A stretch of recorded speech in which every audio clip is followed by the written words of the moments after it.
Hello again, Breakfast Clubbers. Today we're back on the hunt for the best full English breakfasts the UK has to offer, and this time we're back in Bradford at a no-frills local favourite, the Harlequin Café. This place has all the Greasy spoon vibes, and I've gone big with their bellybuster breakfast. Proper feast that promises a bit of everything, but does it deliver where it counts? Let's tuck in and find out just how this one stacks up against the rest. Let's go.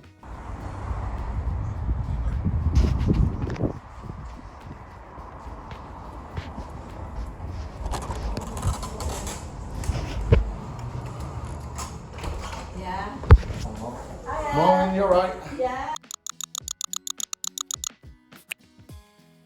So yes, we're here at Harlequin's Café, and today we've ordered their bellybuster breakfast. So for £10, you're getting 2 bacon, 2 egg, 2 sausage, spam, black pudding, hash browns, fried bread, beans, mushrooms, tomato and toast. Drinks are not included, so if you want in a mug of tea or a mug of coffee, that's going to cost you a little extra. We've opted for a mug of tea for an extra £1. So before we dive into today's breakfast, I'd like to just take a few moments just to give you a little introduction to our top 10 leaderboard, which makes its debut today. I do have a sneaking suspicion Marks & Spencer's is not going to be spending too much time on this leaderboard. Do we think Harlequin Café is going to beat that low Marks & Spencer score? Let's find out.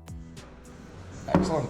Thank you very much. Waiting for you to. Now we've got our plate of food, let's get straight into the scoring. We're back to a round plate for the first time in a while, and straight away the setup feels a little more old school. Everything's being loaded straight on, beans and tomatoes are in full flow across the plate, pooling underneath a hash brown and half a slice of the fried bread. It's not the cleanest looking arrangement, and unfortunately the eggs have taken a bit of a hit visually too. A little more care with how this was plated would have made a big difference to first impressions, so the score here, 7 out of 10. Moving on to the fried bread now, and I always like to tackle this one early before it goes cold. We've got a single slice cut in half and tucked on the edge of the plate. It's golden, crispy, and has a fantastic crunch when you bite into it. Flavour wise, it's spot on. Just a shame some of it's taken a bit of the bean and tomato juice from the plate. However, this one still delivers exactly what you want from fried bread. Score 10 out of 10. Let's take a look at the tomatoes next. We've got your classic chopped tinned variety, no frills, no surprises, but the portion size is generous. There's a good richness in flavour and they've been heated nicely. I did enjoy them for what they are, but truth be told, if I wasn't doing a full review, I'd likely sub these out for something else. Scoring 7 out of 10. Now on to the beans, and this is where things take a positive turn. A healthy portion has been served up, they're holding the heat well, and the texture is just right. Flavour wise, they hit the mark too. Simple, hearty, and exactly what you want alongside a breakfast like this. So it's top marks for the beans too, 10 out of 10. Let's move on to the mushrooms, and unfortunately these didn't quite hit the spot. Portion wise, there's a good amount, but they're sliced incredibly thin, more like shavings than slices, which means they lack bite. They've also ended up a little watery and undercooked, with not much seasoning going on. Definitely could have benefited from a touch of pepper to bring them to life. Score 4 out of 10. Now for the eggs, we've got 2 fried ones on the plate. While they're not going to win any awards for looks, there's still something to like here. The whites are thin and a little crispy at the edges, but the yolks are soft and perfectly runny. Ideal for dipping your toast or the hash browns. They're cooked well overall, just a bit lacking visually. Score 8 out of 10. Switching over to the toast now, and this is a solid, straightforward showing. We've got 2 slices, served hot and well buttered on a separate plate. No soggy bottoms here. They're made from fresh bread, toasted evenly, and while there's nothing overly special about them, they do the job nicely. Score 7 out of 10. Let's talk sausages now.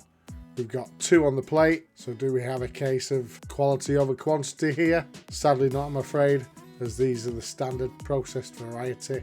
However, inside is moist, the temperature's bang on, and they've got a really nice peppery flavour that surprised me. A pleasant little win from what could have been a forgettable component. Score 7 out of 10. Now on to the hash browns, and these are definitely a highlight. There are 2 of them, slightly bigger than usual and cooked to perfection. These have got that satisfying crisp on the outside, and when you cut into them, you get large, well-cooked strands of shredded potato inside. Flavour wise, they're excellent, just how you want them. Score 8 out of 10.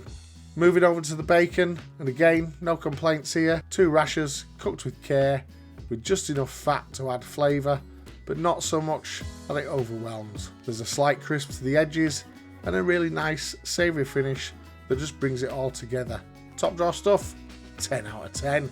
Now let's talk black pudding. Just a single piece today, and while it's been cooked evenly, it's unfortunately fallen victim to the bean juice on the plate. The bottom's a bit soggy from sitting in the liquid, but once you cut into it, the centre is still moist and crumbly. The flavour's still rich and savoury, so it's rescued a bit of its score there, 6 out of 10.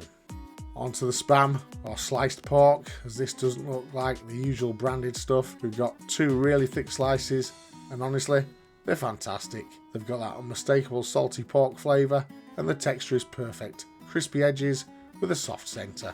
Another decent showing and score for the spam today then, 8 out of 10. Finally, value for money. £10 for this meal, not including tea, puts it right in the middle of the pack. It was definitely filling. I didn't need another bite for the rest of the day, but when I think back to other places where I've had more food, or even better quality for less, it does take a bit of the shine off. It's not overpriced by any means, but it didn't quite blow me away either. Score, a generous 9 out of 10. So tallying up all the individual scores across the board, that gives us a total of 101 points out of a possible 130. Now when we convert that into our official Breakfast Club percentage, we land on a very respectable 77.7%. That puts Harlequin Café firmly in the good bracket. Not quite hitting the elite tier, but still a solid performance overall. It shows strength in key areas like fried bread, bacon and hash browns, but there were just a few small details holding it back from climbing even higher. And with that score locked in, Harlequin Café officially takes 3rd place on our top 10 leaderboard, sliding in just ahead of Banjo's Cafe. And that does mean we have to say goodbye to Marks and Spencer's Cafe, which now drops out of the rankings entirely. It's a tight race on the board, and every review from here on out could shift things even more. So what's your thoughts on this one?